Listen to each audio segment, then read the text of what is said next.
Okay, what I'm going to do now is I'm going to ask you to work with somebody. Okay, if you're sitting next to somebody you don't like, move. Okay, but we need to have you have a conversation with somebody, and I'm going to walk you through and help you discover as we go along. Okay, so the first thing I want to do though, before you get together with somebody, I want you to turn the front page over, and I'm going to show you the districts that we're looking at here. Those of you that have been lifers in the district will recognize these districts, except for Wentzville. All right, and so when you're looking at these districts, you're going to say, oh, yeah, we talk about Afton once in a while. Yeah, we talk about Bayless. Yeah, that's right. Bayless is that worthless district up north. I've heard that, and that's wrong. That's wrong.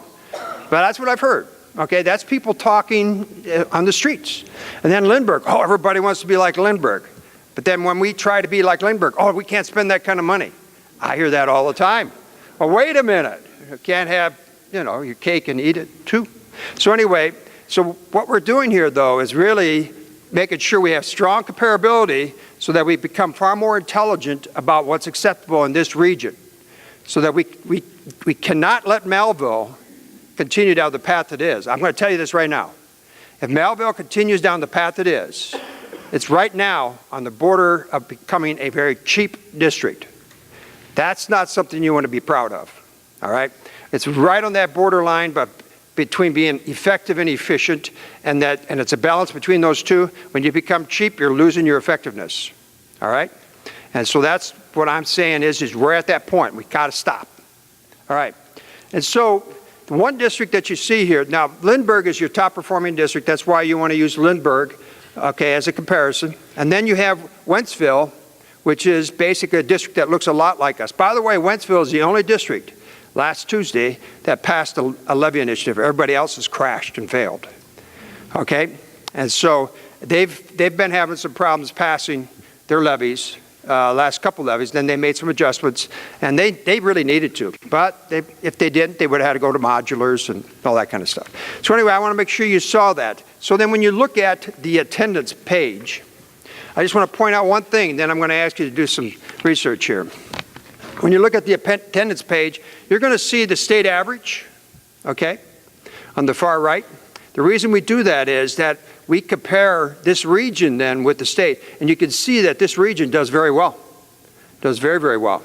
And so we are in a high-performing region. So when we compare ourselves to everybody around us, that means we got some pretty high level of comparison going on, all right? So keep that in mind as you look at it. And you can see where Mehlville, as far as attendance is concerned, this is an indication that we have quality families here. Our kids come to school, all right? I think our transportation helps us a lot with that, though. Our transportation, I'm just amazed at how many of our kids are being transported, okay? So when we talk about budget adjustments later, that's going to be interesting, all right? So what I want you to do, though, is I want you to look at the attendance. I want you to look at the eligibility for free and reduced rate and graduation rates, and then also the next page, and tell me what conclusions you're drawing from it, where students go after high school. Those are the 4 pages I want you to look at as a team and draw 1 or 2 conclusions as you look at all that, okay? What are you going to tell me about Mehlville that you didn't know before, and or what other takeaway you're going to see in that data? Okay, just take a minute. Okay, can I have your attention, please? Shh. So what are you seeing? Tell me what you're seeing. What can you celebrate by what you're seeing? What can you celebrate about Mehlville from this data? What are you seeing? The graduation rate's good. Where do we lead the region in? What do we lead the region in? It's kind of exciting. Yeah, kids going on to higher education. That's exciting. So in other words, these families and these kids and these teachers, everybody's focused on getting these kids ready for college and for careers, all right?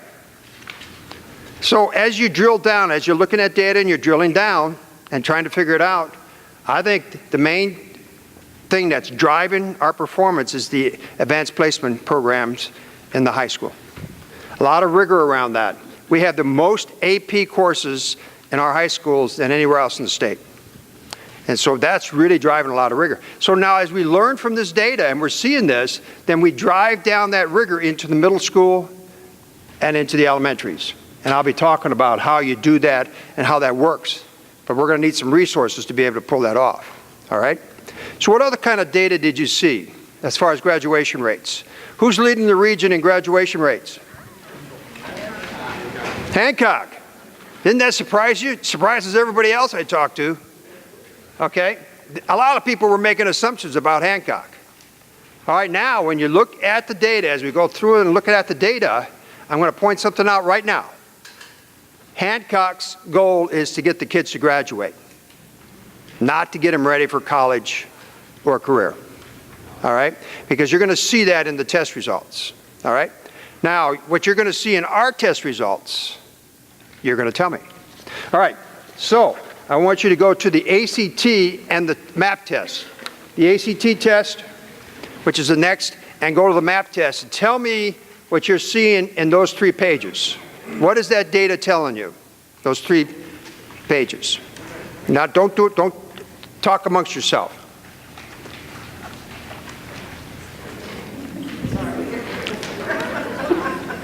Okay, let's have a conversation about this. Anybody, any conclusions? Anybody draw any conclusions looking at this data? The ACT and the MAP test? Mehlville compared to the region? What's it looking like? ACT is a little above average, MAP testing is much greater. Right, that's exactly right. So as our kids are coming into our system, they're struggling, okay? And then as they get to the middle school, a little bit better. Okay, when you really drill down into the MAP test. Then when they get into high school, we're starting to see that big jump. Okay, and that's where the ACT is better. All right? So that's what we're seeing. That's what that data tells us. So, yes? Are we tracking how the kids are doing? I work in Brentwood School District, by the way. Where? Brentwood School District. Brentwood. Oh, Brentwood. Brentwood. We are tracking, starting in kindergarten, our MAP scores by doing, and I know that Lindbergh does tungsten We do that. assessment. So when does the tungsten start? We do that. We're looking at a different approach. We're looking at a different tool or a different way other than tungsten. We use the DA, which is Discovery Education. Yeah.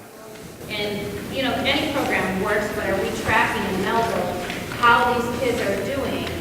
Because we find that whatever score they're getting, whether or not they're getting below basic, proficient, or advanced, is a pretty good indicator on how they're going to do in the math. And not having any data makes it very difficult for teachers and curriculum and instruction people to plan how we need to help the students best. And is Mehlville doing any of that? Right. We reported to the board last meeting on our 3rd grade. Part of our strategic plan is to have all 3rd graders at grade level in reading by the end of 3rd grade. And so you analyze that by not MAP tests. You analyze that by several tests.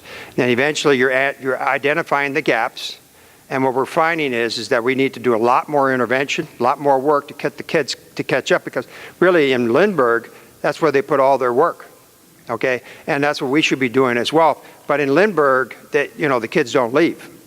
In our case, there's some mobility, but not much. And so that's really how that map. So what the takeaway is, what we learned from it is that we need to really target the map, not the map. The map doesn't really give you a good indicator. We have to use our own assessment, but we really need to target and get kids to grade level. And you're going to see that in the strategic plan.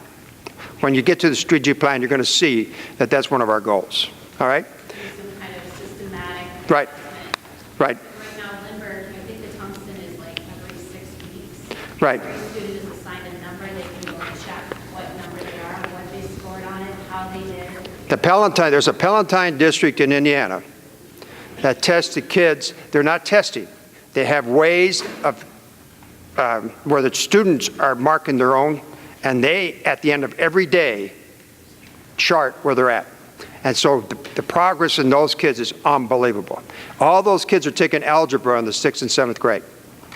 That's how sharp it moves and fast it moves when you get to that level. That's what you're talking about. But anyway, back to any other data. That's really the takeaway is what you just brought up, okay? And that is basically as the kids move through the system, they're getting better instruction. Not better instruction, they're performing better.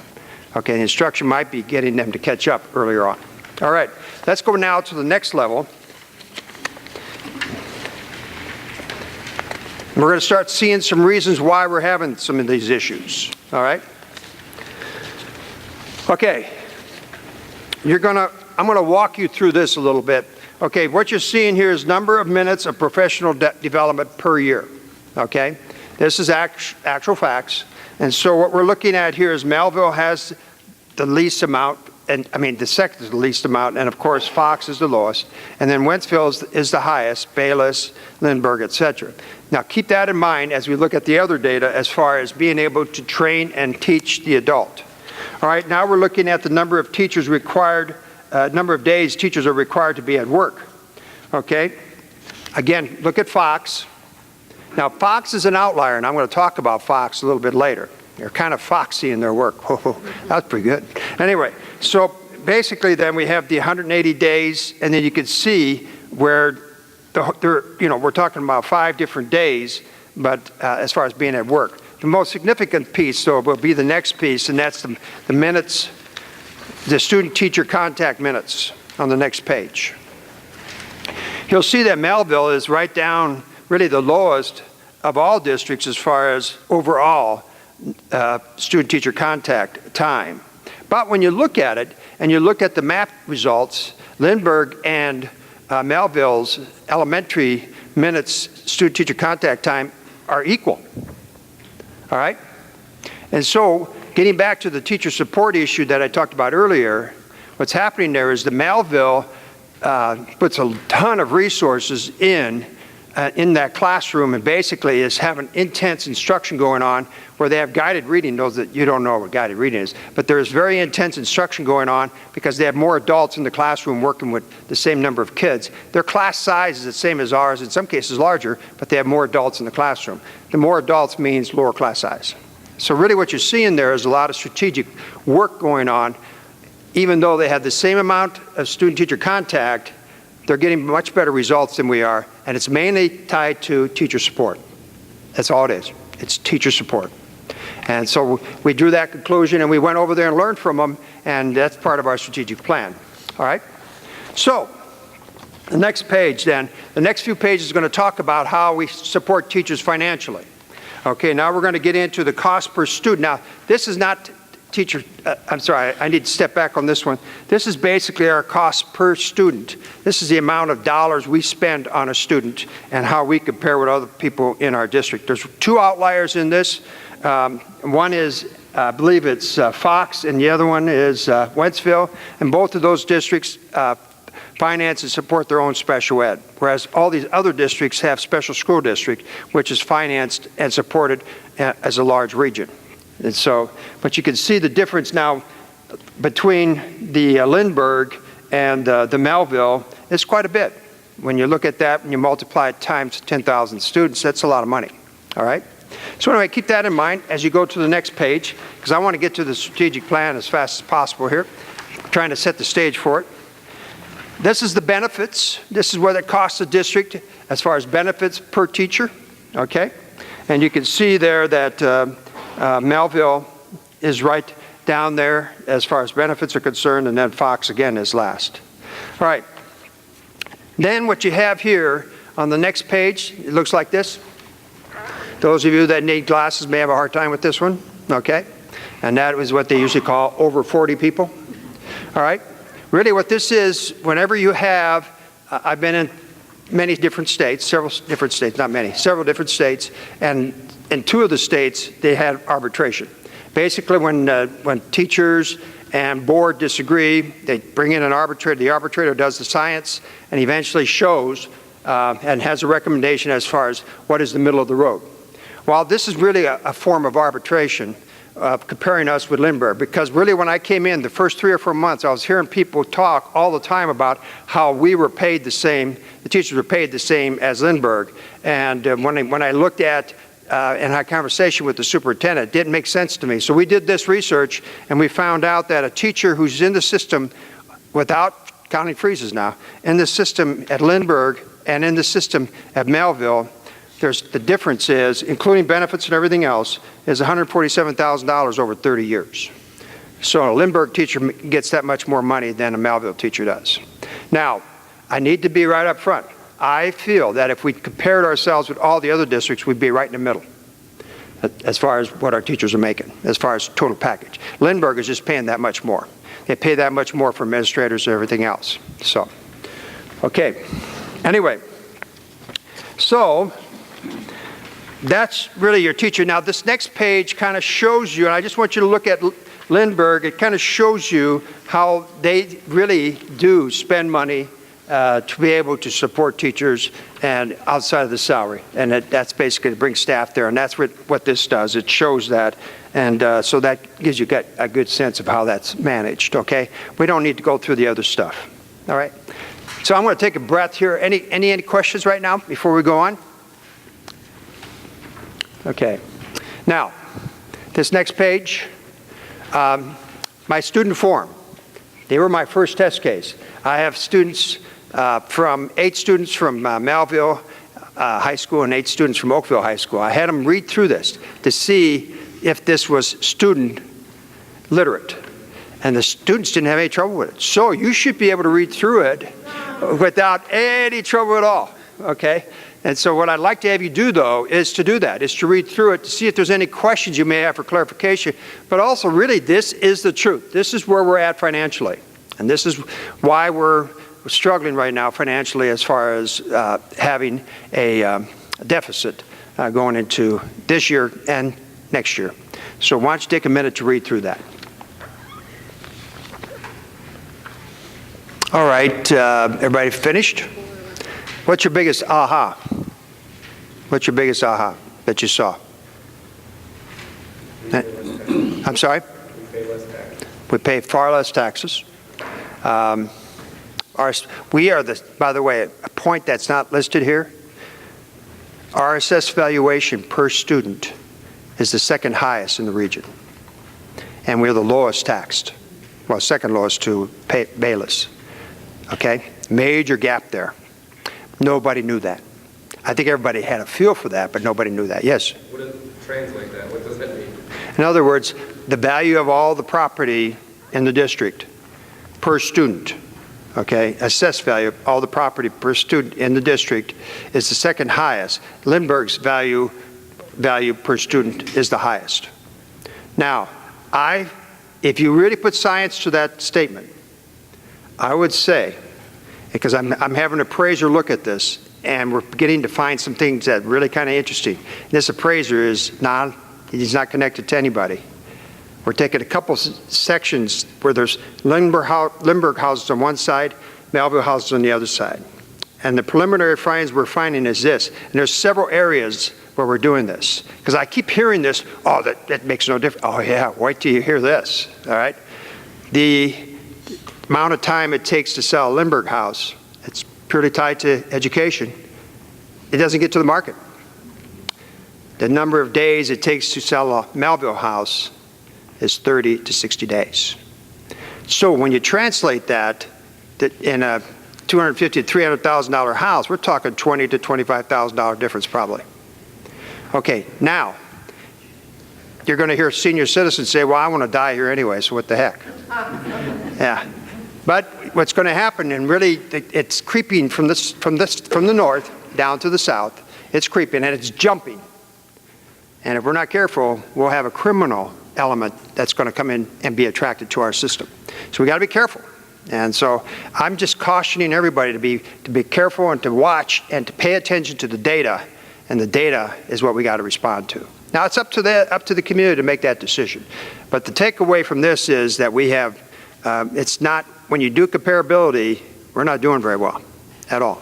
Now, assessed value across the district here this last go around went up 3.4%. We just got that information 2 weeks ago. Am I right? I think it was at about 3.4. Yeah, it's pretty close. Right, and then our CPA, because of the gas, it's only 0.8%. So we can only get a 0.8 of that increase. I hate Hancock, because basically you can drop as fast as you want, but you can only come back so slow because of the Hancock Amendment. We had that in Tabor in Colorado, and the legislature and the governor, you know, they were anti-tax people. The parents got upset. The whole state organized.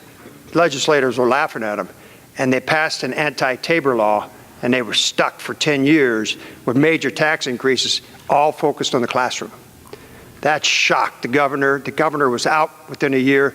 The House and the Senate totally turned within 2 years. The power of parents is unbelievable. And so there's a real example, and needless to say, I was part of the organization of that. But either way, because really in Colorado Springs, we were really suffering because of that attitude. But anyway, that's what this does for us. Now, what I want you to do, knowing the finances, okay, I want you to go to the strategic plan now. It's the last page of the document. By the way, the pages in between the strategic plan and the finances is really kind of like the Bible. Okay, all the stuff that's in it to support that those 5 points. Okay, that's all supported by the stuff that's attached. So those of you that are kind of geeks and nerds that really want to figure it out, you can go to those pages and figure it out. All right, now our CFO is like that, so that's why he did that. Okay, strategic plan. This is what the community gave us. The board approved this February 19th. No matter what anybody says, you're going to have people saying, well, I didn't say it. Yes, you did. You had an opportunity.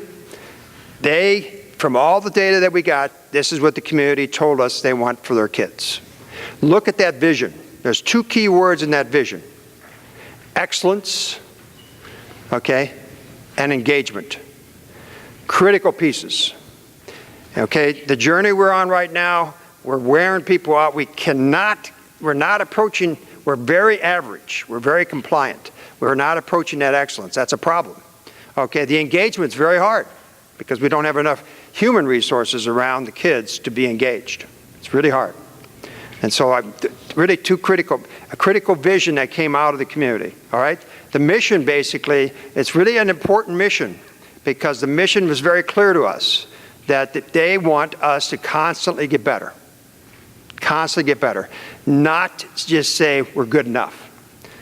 And really what was interesting is when we did the surveys, there was a gap in the frequent voters who were saying that we're good enough, but the majority were wanting to get better.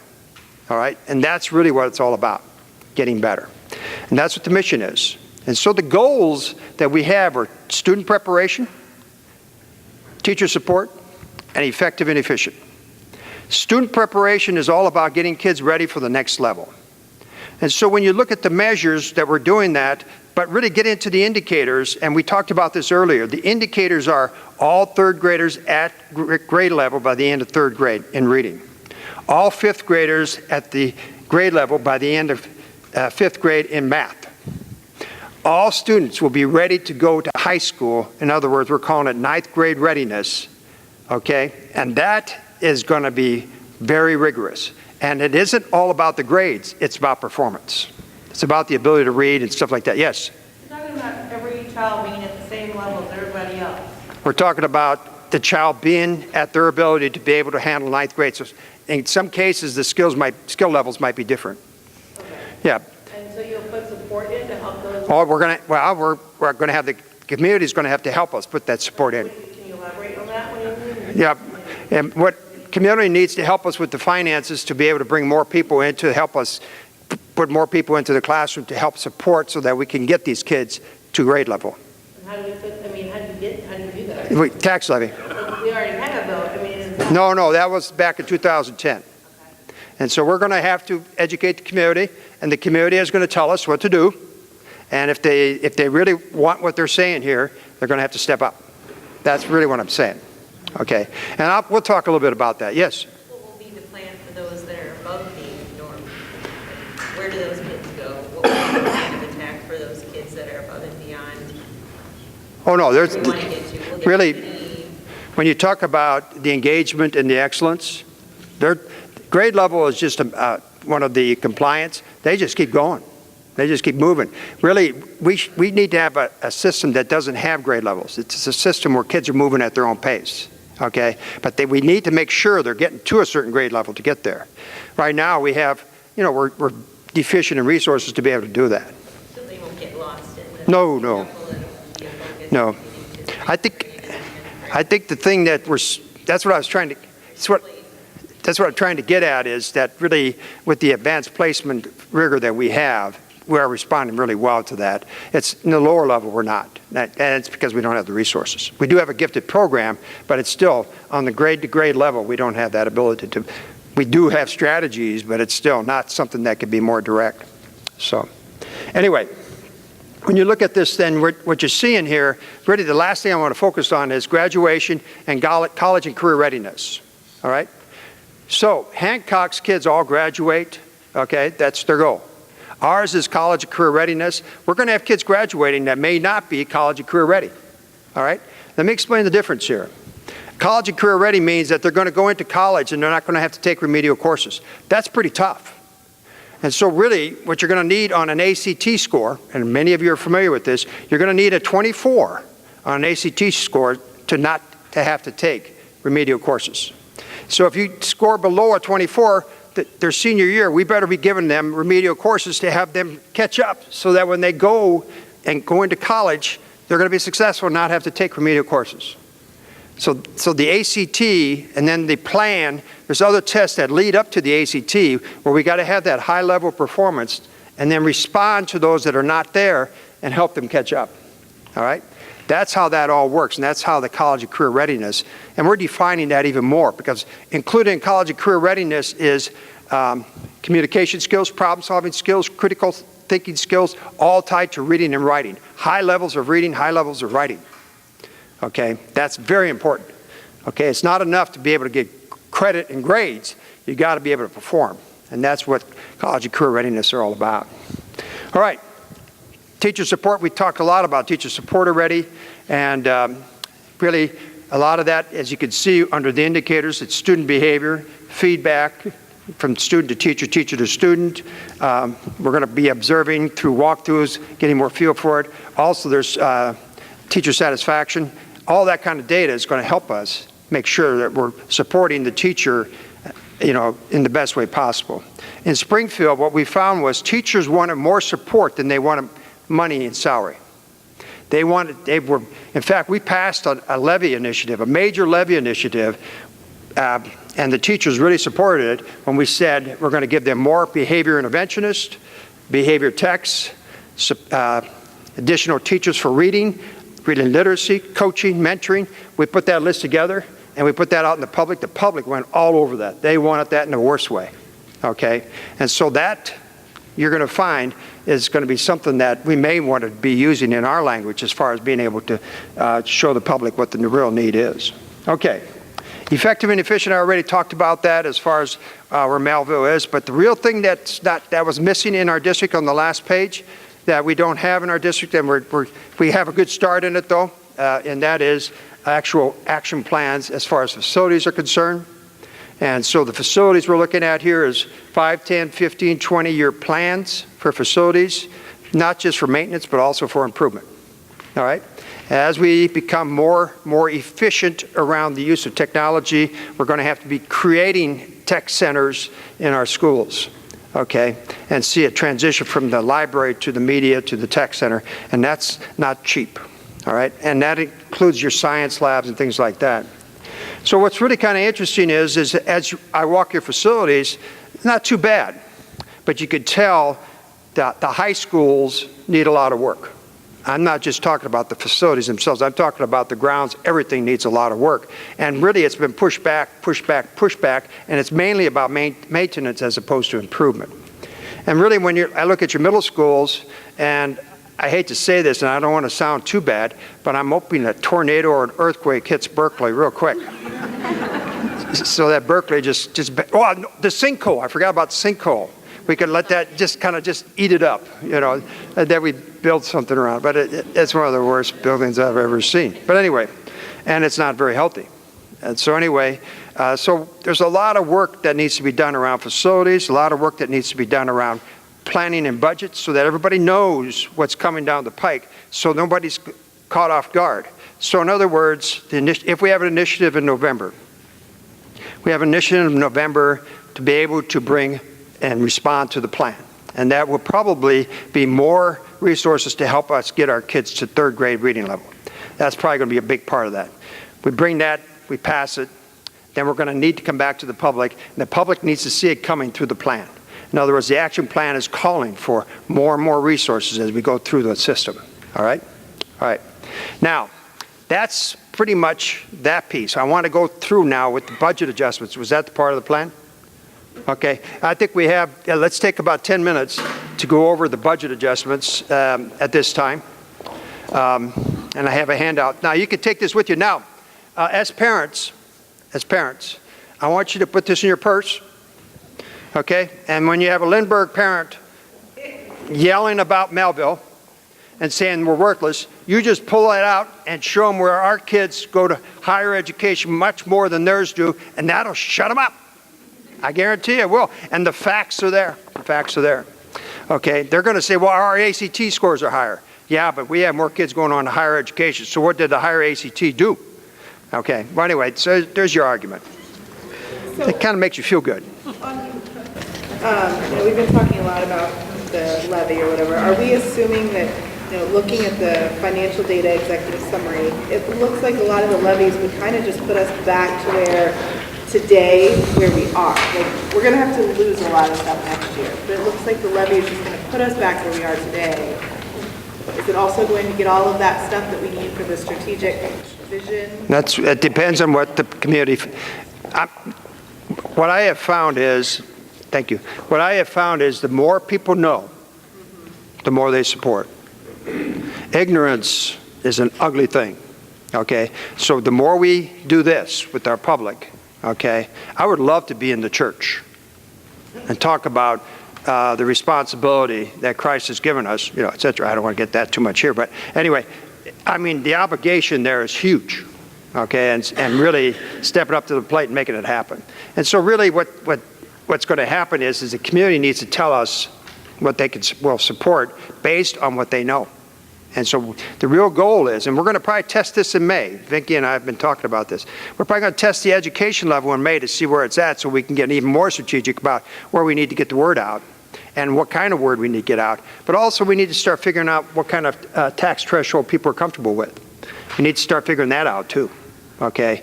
We can't allow us not to be scientific anymore. We can't make any assumptions. I guarantee you, you're going to pass something in November, but I'm not sure how much. Because if we're going to have the science telling us what to do, and we will do it. And so anyway, I won't tell you how I know that, but I do.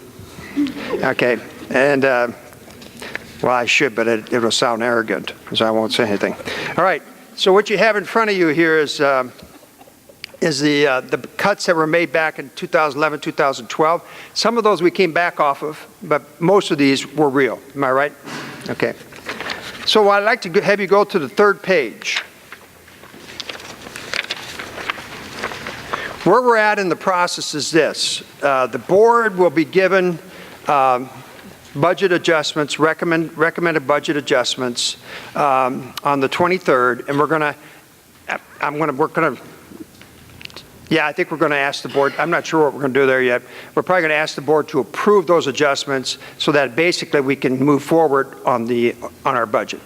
And so we'll probably have that conversation with the board on the 23rd.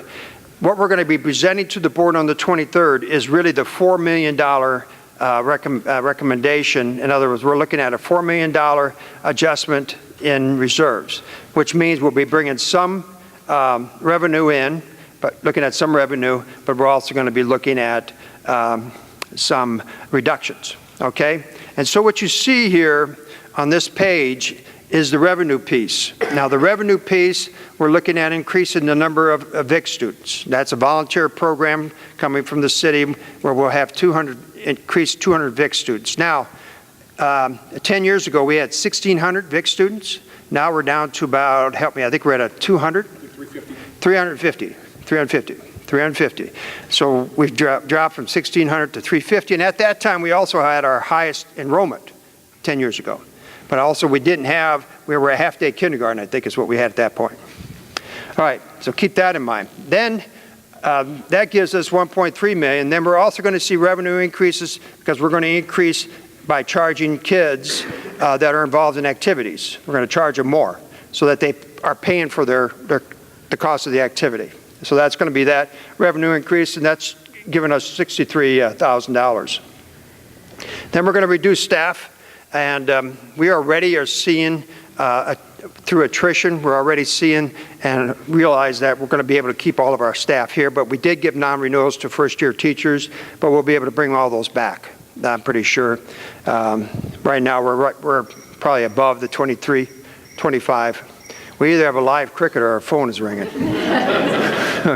Okay, it's a phone. All right. By the way, in these budget adjustments, we did get feedback. I have forms. I got feedback from forms. Is there any parents here that are on my form? I thought I recognized you. Anyway, I have a parent form, and there's about 24 to 26 parents on that.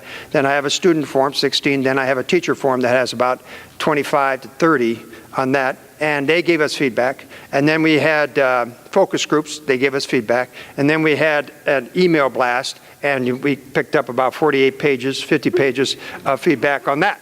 So we had a lot of feedback on this, and the one issue that we got the most feedback on was transportation, okay?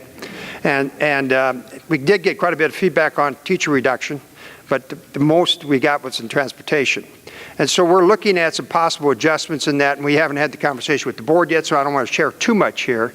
But we may be charging some fees for transportation instead of cutting transportation, and able to see the same type of profit or same type of benefit by doing that, along with some other things in transportation. So two concerns with transportation that are coming from the people we surveyed. One is safety, no sidewalks, okay? The other one is attendance, and how that's going to impact our cost. All right.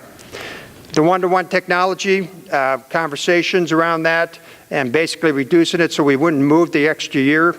What's interesting is when I had this conversation with the student forum, it's amazing how people get creative. That student forum is sharp.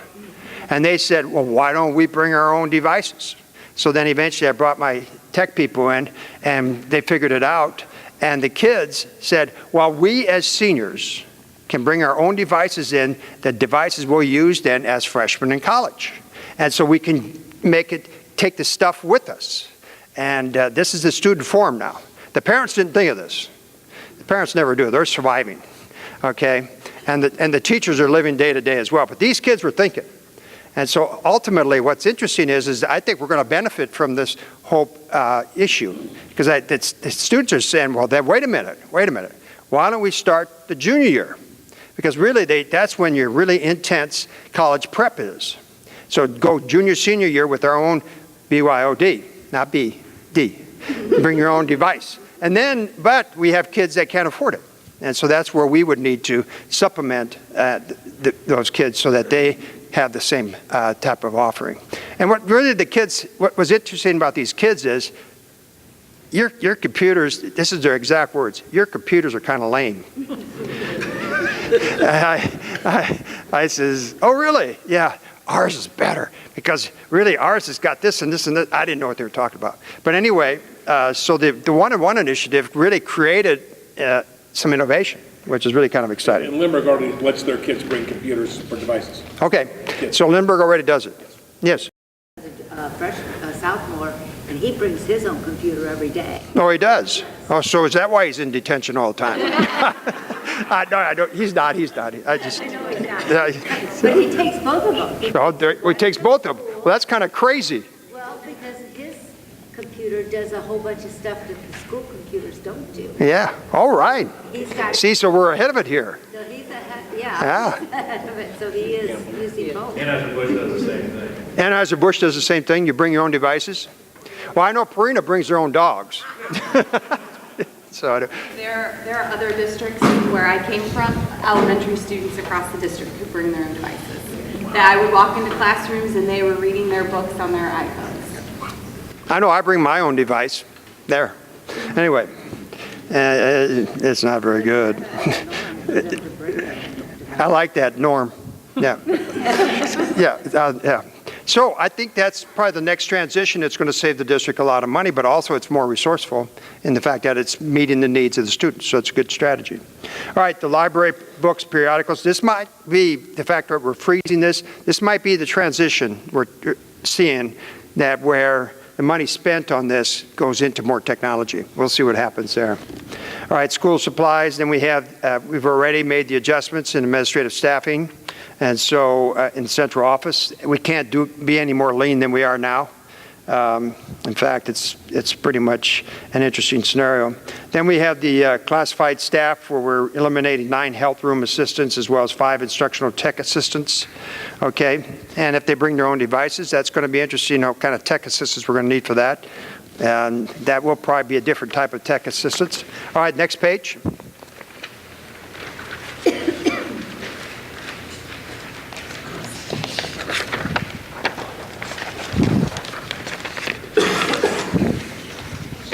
Then the tutoring program. Now, we're still having tutoring program going on at the sites. I think Troutwine will probably still have some tutoring paid for by the PTO, things like that. And then also Oasis. Yeah, so there's going to be some of that tutoring going on. But the district won't be paying for any tutoring. And then also club stipends. That's what both of those are, club stipends, activity stipends. A lot of your PTOs are paying for that as well. So anyway, that's pretty much it. And then we have the other thing is the other technology. And that's where we're going to just defer an upgrade on technology, which may not be a bad idea because of the BYOD initiative. Okay, we have other capital deferrals, which is really, we're waiting with doing this, but it really doesn't impact because we're going to have to do it eventually. And that is to purchase more buses. We're not going to do that. We're not going to do the preventive maintenance on the asphalt or concrete ceiling. The pool ceiling, we will not be doing that. We're going to wait for a year with that. And then also replacing music instruments, we're going to wait a year with that. So there's a capital deferral that's going to occur to help save money as well. Okay? So that's probably what's going to happen next year. Yes? Are you going to be closing the pool? No, no. You asked me that earlier. Yeah, and I said no. Not Yeah, next? not next year. But the year after we might, and your son's a sophomore. Yeah, you need to get real animate. Okay, yes, ma'am. It says the closed swimming pool, are you like eliminating the swimming? No. That's next year is just the ceiling. Or the $8 million one you're talking about, which would be something that we might do the following year if we don't get more revenue support. Yeah, not this coming year. But you're saying eliminating the swimming. Yeah, that would be the year after next. Now, it doesn't mean eliminate. It may mean we have to find another place for the swimming. Okay. Yeah, but I would say it probably does mean eliminate. Yes, question? Tell me about some of the clubs you want. Well, really, it's going to be up to the sites, what happens at the sites. And we're finding that there's other ways, or maybe teachers will even volunteer their time, okay, to be able to supervise. But most of this is stipends, okay? And so I don't anticipate too many of the clubs going away, but still, if it's a 1-2 student type of club, maybe a 5 student type of club where there's a stipend, or there's going to be an adjustment in stipends, that's what's happening right now. So I really can't tell you what kind of clubs are going to go away. For instance, Troutwine. I can speak to that specific to Troutline. That would be like the before school clubs, the track, and field. It would be like student council, the cultural club that we have, those sorts of things. For some of our kindergarten and first graders, they're participating in some early intervention tutoring, extensive learning before school. So those are the kinds of things that would likely be cut. Okay. And there are discussions happening among the elementary principal group in terms of, do we rely on our PTOs to provide those sorts of opportunities, because then we're creating this inequity across the district where you have schools that have PTOs like ours that do amazing things for us, and you have other schools that their PTOs just don't have the means to do that. So you're creating inequity within your own system. And that can be taken care of where the school can partner with that school and help them with resources. And anyway, any other questions? Okay, I want to, yes? What about your tutoring? So you're decreasing the ability of tutors to help students? Yes. What about students like IEPs? No, that's special school district. They still get the special help with the special school district, and it's part of their IEP. When it's written in that it's part of their IEP, we have to do it. So, yes? When we know about the buses situation, should that be next year or the year? That'll be next year. So when will we know more information on Probably before the end of the month. So will either be charged? I mean, There might be fees. There might be fees. Well, let me explain something about transportation that you need to know. We get state reimbursement for all students that are transported above a mile from the school.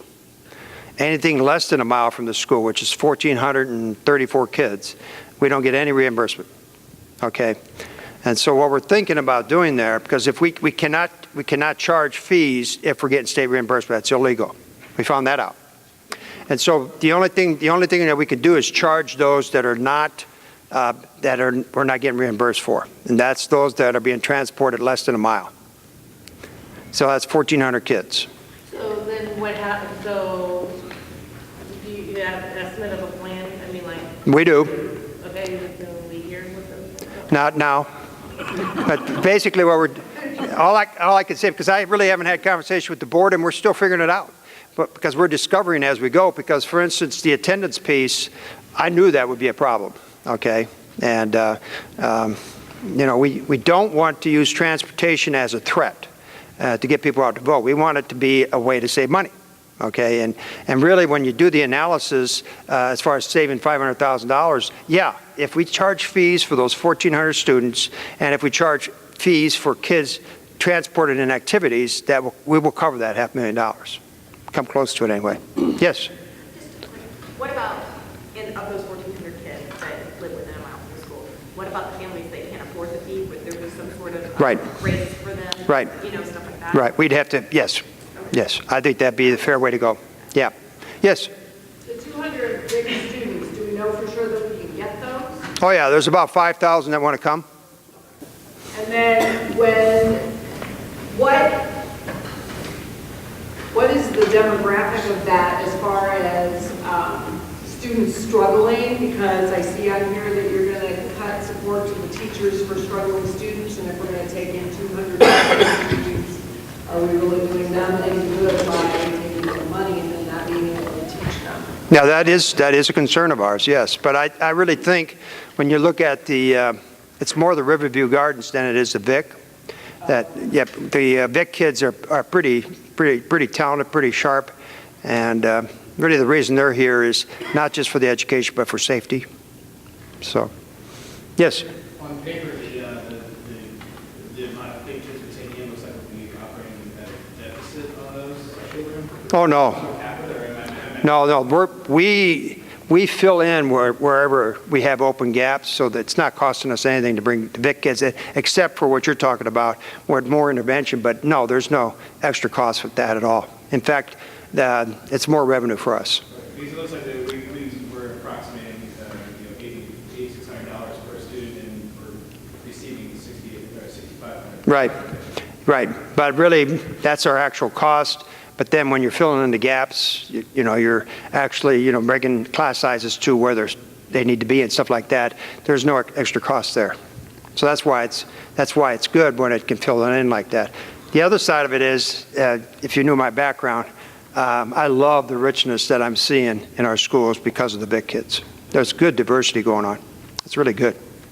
Okay, any other questions? Yes? When we transport those students back and forth, is that The state pays for those. And Riverview Garden pays for those. It doesn't cost us a dime. that's right, extra school activities also? Yep, they pay for everything. The cabs that you see, yeah. Yes? Question, if we're doing like before and after care, for parents that are both working parents, what are we going to have planned for these kids? I think the before and after care is still going to be there because of the Y, so that's still there. Yeah. Yeah, it's the clubs. It's the clubs, yeah. That are Yeah. potential. Yes? Yeah, okay, that was my next step. Thank you. Anybody else have any questions before I go there? Yes? I have a question and a comment. How many big students does the Lindbergh have? And you keep talking about resources, which means money. But if you look at the top two school districts that are spending the most money per student, they are the lowest two districts with sending their students to college, and they're 2 out of the 3 lowest for the ACT scores. So throwing money at something doesn't work. It's throwing at it Smartly, smartly, right? Yeah. So I guess, and and I'm sure I'm hearing it wrong, but I'm hearing you say we want more money, but I'm not hearing, other than cutting things, I'm not hearing what you're planning on. That's what I'm going to talk about, yeah. No, yes. I have one more question on transportation. You talk about the 1,400 students. Was there any study done to find out how many of those students are actually using the buses, or? Those are the ones that are using the buses. They are. Yeah, we have far more living within the mile. And I shouldn't say far more, because really when you look at it, we have about 85% of our kids are riding buses. See, so there aren't that many that are driving. I went, it was raining one day, and I knew it was ugly. And so I went to watch Telegraph Road. And we have kids, that's when you don't want your kids waiting for a bus on a corner, so you're going to bring the kids. Wow, was that a mess. And it was backed way up, and you have kids in Catholic schools too. And so people were going crazy, they were flipping each other off.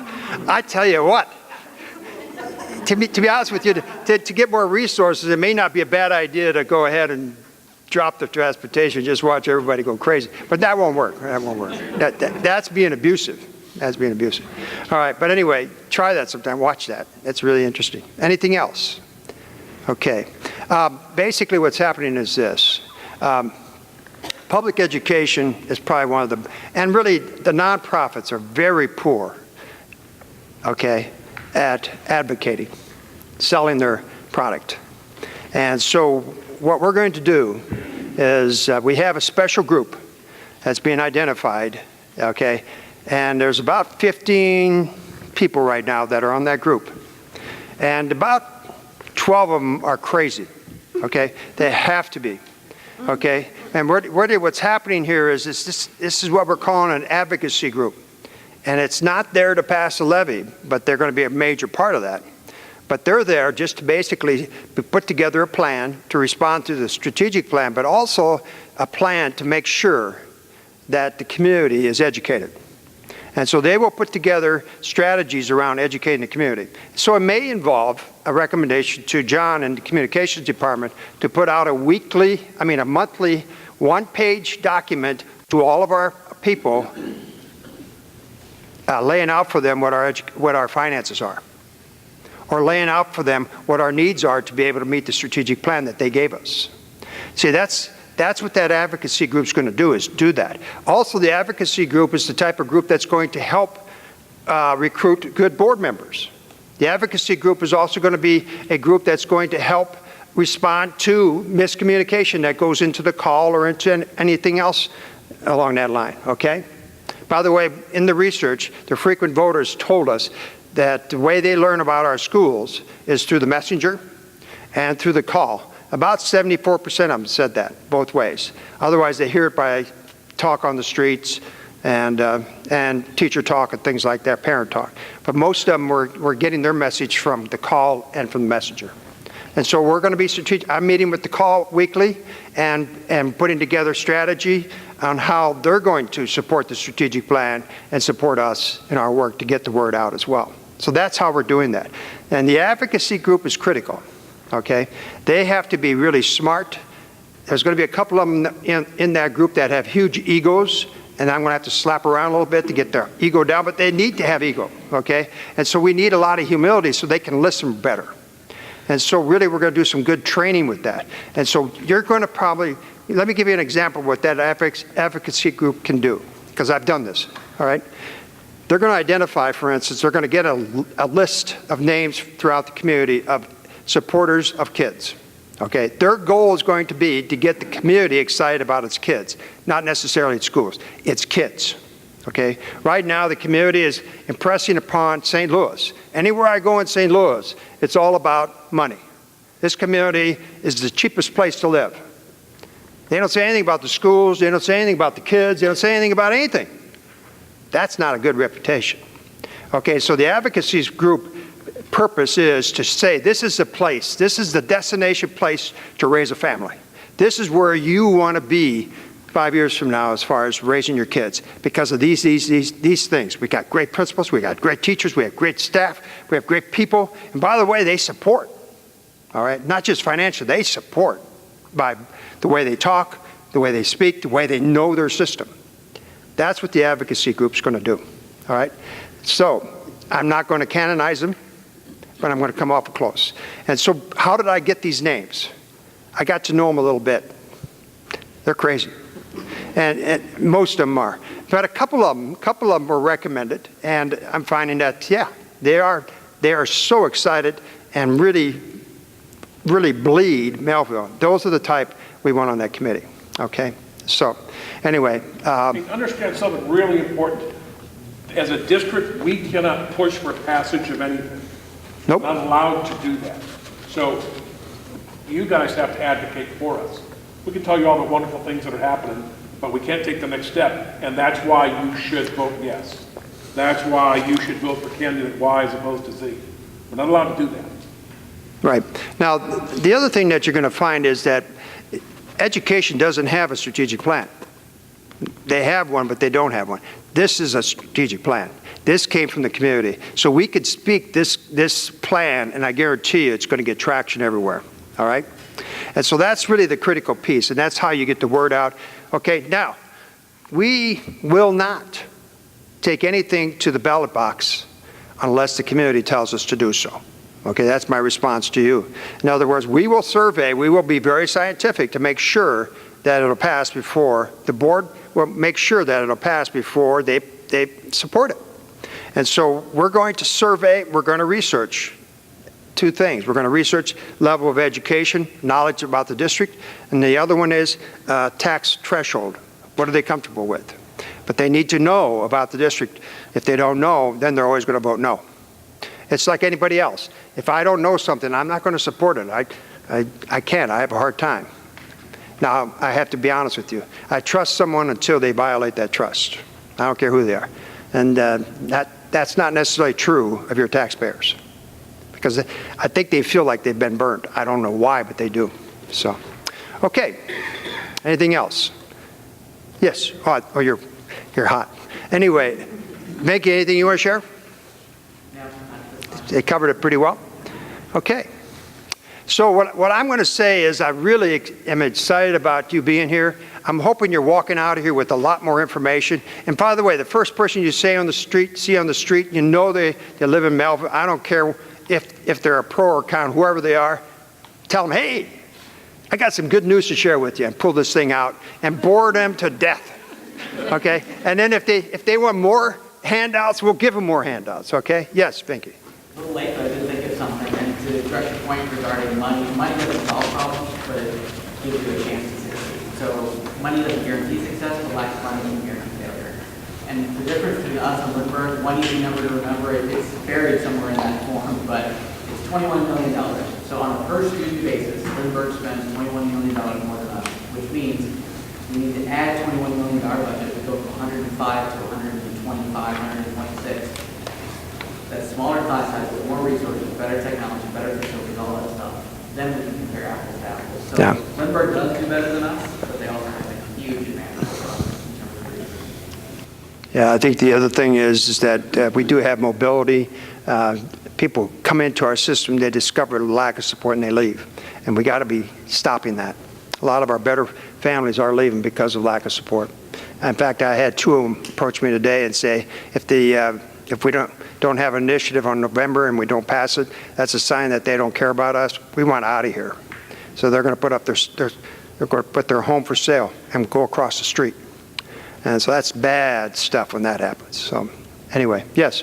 Question, and I know if we do cut these programs, can parents get together and kind of write a grant to keep these programs? Sure, if you can find the money, you bet.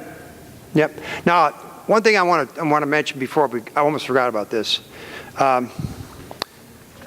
We need to start with our parent group becoming vocal. So in other words, it's not about raising money, it's about advocacy.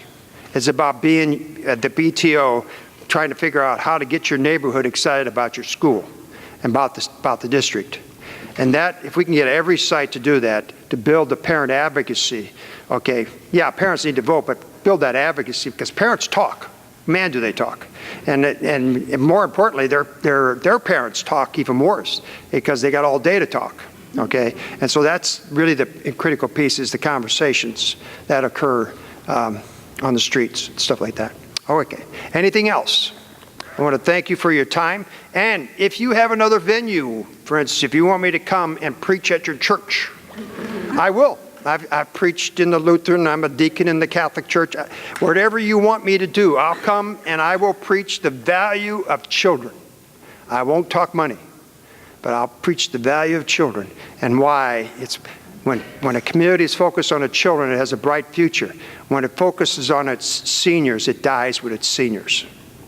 Remember that, okay? And so really, I won't preach it that way, but pretty close. Okay, and so I really, if you see any kind of venue or any opportunity like that, I'd love to come and have a word or two with whomever you want. Okay, thank you for being here. Thank you.